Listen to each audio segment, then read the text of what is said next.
There are a few coaching and healing business models that will help you become profitable and scale your business. And if you pick the wrong one for you, your business will stall. What's up? This is Meliss and welcome back to the channel. I'm here with the info you need to get the results you want. Because today I'm about to share with you the 5 most common types of coaching and healing online business models so you can pick the one that fits your needs most, which will turn your business into a profitable machine. When you pick the wrong business model or you dive into one of these at the wrong time, you'll never see the growth that you hope for. And when you stay until the end, you'll understand which model feels most aligned for you and which ones you need to steer clear of right now. But first, if you're new here, I'm Meliss, and I'm an online marketing strategist and business growth expert to coaches and healers. My whole channel is about marketing, online business, mindset, and manifestation. Hit that subscribe button and join the family so you can grow a profitable online business.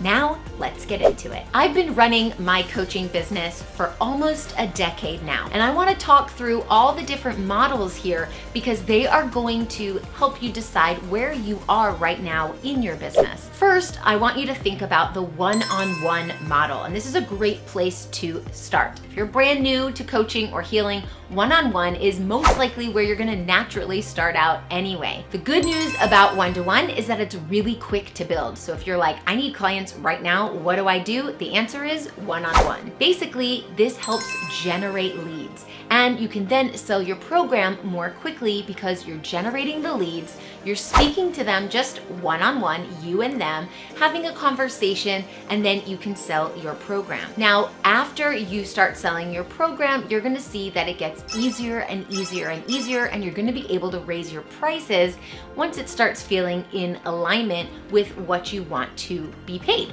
for your service. And that is high ticket. That's where we want it to go. A high ticket offer is where you're charging a lot of money for an end result. And when you're first starting out, this is what's going to lead you into that next level. So if you're looking for clients, stop charging hourly, start with a package rate that's going to get a result, and then you can one-on-one have conversations and generate leads to build your business and sell that program through high ticket sales. Now, the next model is your group model. And I love this model so much. It's a very powerful model. So one-on-one is you and then one-on-one.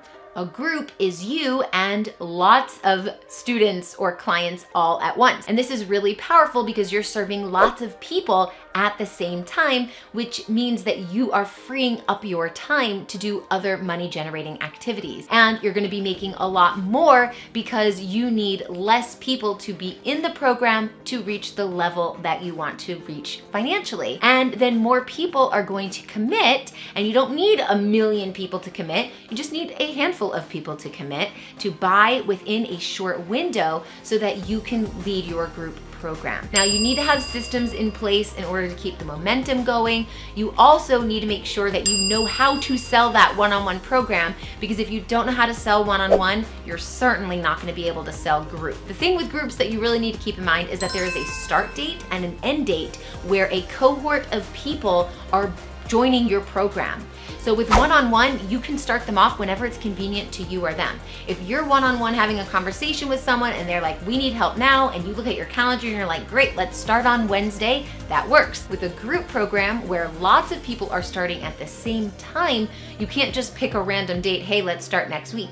You have to know the date, and then you have to market and sell your program to fill that group program before that date. So you don't want to start with group programs because it might be hard to sell it if you don't have enough people there. Start with the one-on-ones and then move into the group programs when you're ready to leverage your time. And this way you're serving lots of people at once. And this is the cool thing about group programs when it comes to the results that your clients are getting. They actually get better results and quicker results in a group than they do one-on-one. And this is my experience as well. My super high level clients are one-on-one, but they've already been through my group programs. But what I have found is that people get a little bit lazy on one-on-one. They may have done the work, they may not have, they may show up to the call, they may not have. You really have to stay on top of them. And then the only questions that you cover are whatever they think up or whatever you think up. But in a group setting, people get their results much faster because they now have accountability from one another. Now what you're covering is whatever this person said and whatever this person said and whatever this person said. So lots of questions are coming up that your one-on-one client may not have even thought of. So when you're serving lots of people at once, questions that other people are thinking or wish they had thought of are going to come up, and you're going to be able to help them and serve them. And it's actually a more powerful experience when you have other people who are on the same journey as you doing it together. So there's an accountability there. There's also some playful competition there. Maybe you're helping one person and this other person wants to come in and help as well. So there's lots of layers of connections and relationships, and that makes hitting that end goal so much easier. Also in group programs, when I have one client who hits a huge milestone or has a great success, it actually motivates the rest of the group to reach that level as well. Whereas if it's one-on-one, the only success they see is theirs. And if they're not having success, they're gonna feel discouraged and they're gonna blame you for that. Whereas if you're in a group setting, some people are having success and some aren't, they're not gonna blame anyone except themselves. They're gonna realize, oh, the people having success are actually doing the work. I need to step up my game. So it's a great way to get people moving faster, reaching their targets and their results much more quickly, and leaning in on one another to have a really powerful, cohesive, collective movement towards a result. And that's group programs. So let me know below if you're currently offering one-on-one or group programs right now in your business. Hey, before we continue, go ahead and do me a favor and tap that like button right now, because it lets me know that you find value in my content. It really makes a huge difference, and then I know to make more of these types of videos for you in the future. Many thanks, I'm grateful for you. All right, let's hop back in. Another coaching or healing model is your online courses. Now, people get so excited about online courses. It's probably the thing that I hear the most from clients who are just starting out with me. How do I have that passive income? I want to do the online courses. Please, please, please, please, please, please show me. Now, this is a great business model because it actually creates passive income for you, which is what draws people to it. I want to make money when I sleep. I've got to offer online courses, but I don't want you to do this out of order because it actually takes the liveness out of your program. If you're coaching one-on-one or in a group program, you're there and it's live. And there's an excitement to that. And also it's very helpful because people can ask questions live that you can answer. Now, online courses are pre-recorded. Nothing is live. So the questions are just in a different format. If your people have questions that you didn't answer, you can comment below and they can ask the question, or maybe you have a Facebook group or whatever, and you can go back and forth, but live in the moment isn't there. So I just want you to be careful with that. Now, yes, passive income is amazing. Everybody wants to have it, and I do recommend you get there eventually, but you really do need a following or a big ad spend budget in order to sell your online courses. Now, taking your group membership or your one-on-one or whatever it is and turning it into an online course, that means you're making it evergreen, means that you can sell it while you're sleeping and people can go through it even if you're on vacation somewhere on the other side of the planet. So there are pros and cons to online courses. I'm not saying not to do it. Obviously, I have a lot of online courses that I offer, but you want to make sure you're implementing this at the right time in your business when you're ready. So you're going to either need a really large following to sell it to. You're going to send it out to your email list or post about it on your Instagram and hope that enough people say yes. Or you need to have ad spend budget where you're spending money on advertising that will bring people into your online course. And it's very rare that you're going to spend money on an ad and someone's going to click on it and buy a course without ever knowing you. So it's actually a more involved ad strategy where you have to warm them up and you have to provide, visibility and brand awareness, and then you generate the leads and then you warm them up with more and more and more valuable content, and then you ask for the online course. Basically what I'm saying is it's very expensive to run ads for an online course, so just do this in order and don't jump ahead to online courses, because then you're putting in all this work to create the online course, which, let's mention, takes a lot of time, a lot of technology, and a lot of know-how, and also money, because you're gonna have to buy course platforms and all these other things. Do all of that only when it is ready for you to get to that level. Otherwise, you have all this work ahead of you and no one's going to buy it because you don't have the following. Another business model that you might consider is your membership model. Membership is similar to an online course in that it's pre-recorded, but instead of the online course where there's a start and a finish,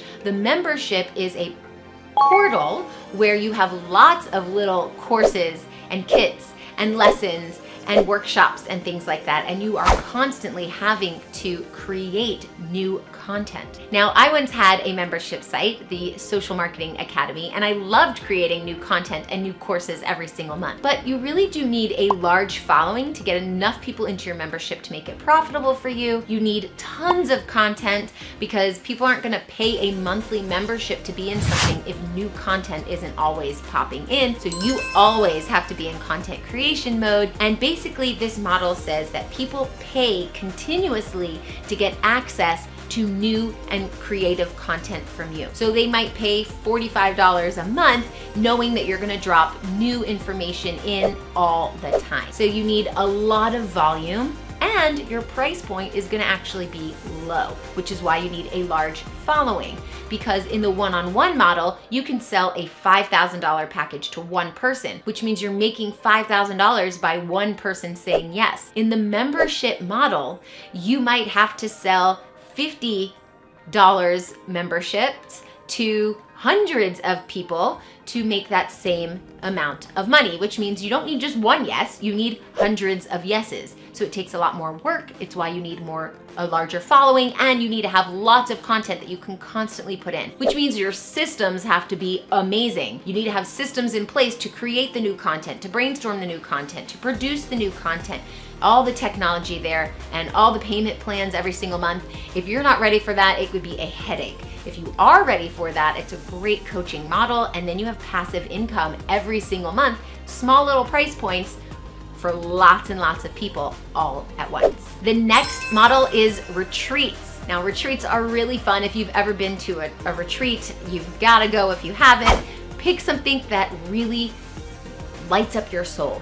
So it could be a personal development retreat, it could be a business retreat, it could be a health retreat, it could be one of the hobbies that you have retreats. I've been to scrapbooking retreats, dance retreats, business retreats, yoga retreats.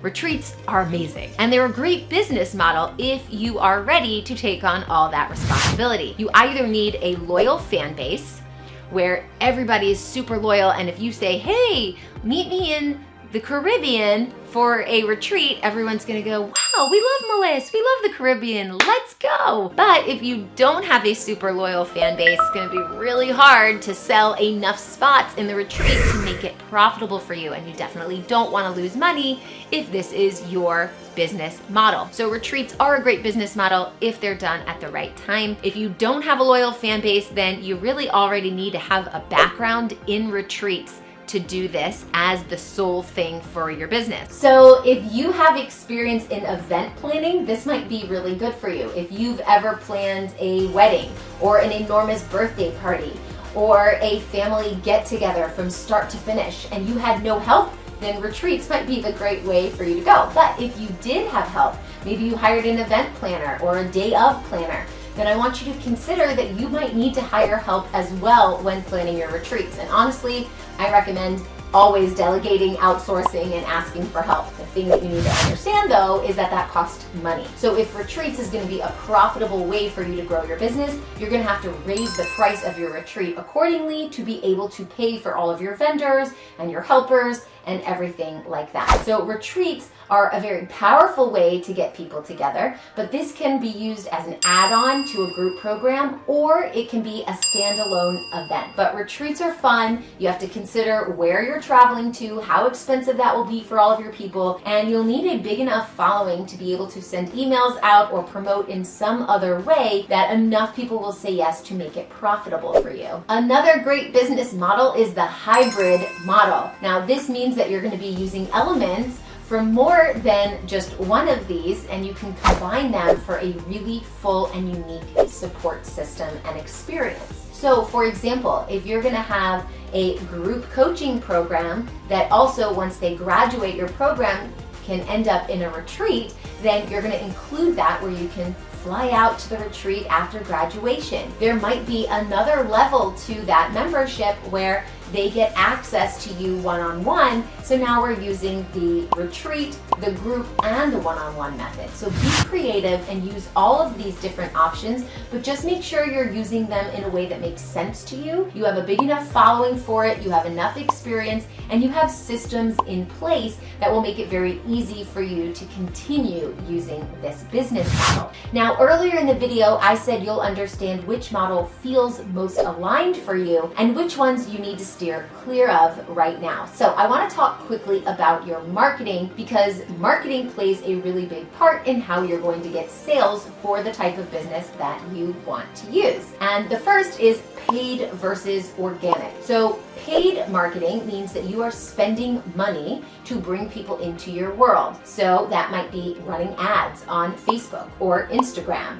or even here on YouTube. When you're spending money, you're going to get leads coming to you, but then, like I said earlier, you're going to have a more elaborate ad spend strategy so that your marketing strategy actually warms people up and moves them to the next steps. Now, organic marketing means that you're not spending money, but you are spending more time. A lot of times this has to do with building relationships and providing value. Now, you're doing that in paid marketing as well, because those are the two most important things to be doing. But in paid, you're creating one piece of content and putting a lot of money behind it to go out to a lot of people. Whereas in organic, you're creating content to put out, and then you're doing it again and again and again.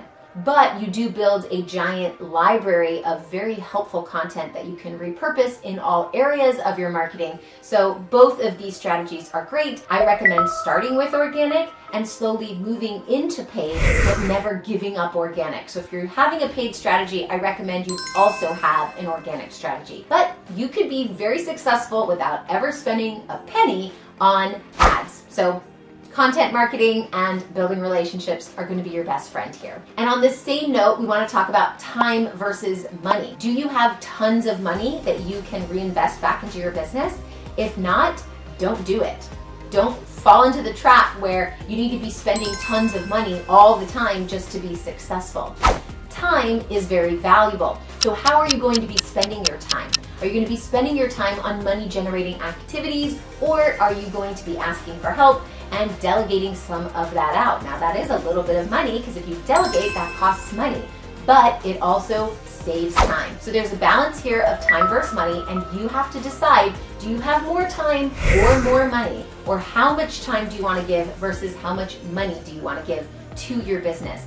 But it does take time to build a business, and it does take money to build a business. So for me to tell you, only spend the time, well, you might be sitting here forever and never be successful. Or for me to say, only spend the money, well, then you're missing out on great things that you need to be doing every single day that does take time. So it really is a balance, and it has to feel comfortable for you. Let's talk about beginner versus expert. Some of these business models might really excite you, and I love that. If you feel inspired, that's usually a good sign that that's where you need to head towards. However, that doesn't necessarily mean you need to do that today. There is a process to growing your business, and you will get better over time. So if you truly are a beginner, don't hop into an expert business model, because everything's going to flop and you're going to regret it. Every expert was a beginner once. So don't look to the expert and go, I want that, I'm going to do that too. Instead, look within and say, what feels best? That's where I'm going to start, but I'm eyeing that down the road. One day I'm going to do that as well. So just be realistic with where you want to put your time and energy and what you're capable of doing because of how much experience you do or don't have. I want to talk about consistency, and I think I bring this up in almost every video. But you really do need to stay consistent for a long period of time. I'm not talking stay consistent for 1 or 2 weeks. I'm talking about stay consistent for years, because that's how you grow. That's how you learn. That's how you fail, you get back up, and you succeed. So stay consistent. Show up every single day, because you're going to be moving your business forward every day that you're showing up to actually move the business forward. It doesn't move by itself. It's because of you. So you need to stay consistent for a really long period of time. I don't want you to veer from one business model to the next business model 3 to 6 months later. Stick with it. things aren't going to just miraculously change overnight. It comes from the work you put in over time. So if you still haven't sold your one-on-one program at a high ticket price several times, where you have a whole system where you meet a stranger and you know how to warm them up, and you know how to become friends with them, and you know how to pinpoint their pains, and you know how to create solutions for them and get on a discovery call and make a sale and become a client. If you don't have that whole process perfectly down pat, you're not ready to move on to the next type of business model. So don't fear, oh, that didn't work, now I'm gonna try groups. Oh, that didn't work, now we're gonna do retreats. You'll never be successful. Stick with it. And the last part is, if you wanna have a successful business, you need to be thinking about it like a business. It's not a hobby, it's a business. So go ahead and click this next video about how to get clients as an online coach or healer, which is something you definitely need to master if you really want your business to thrive.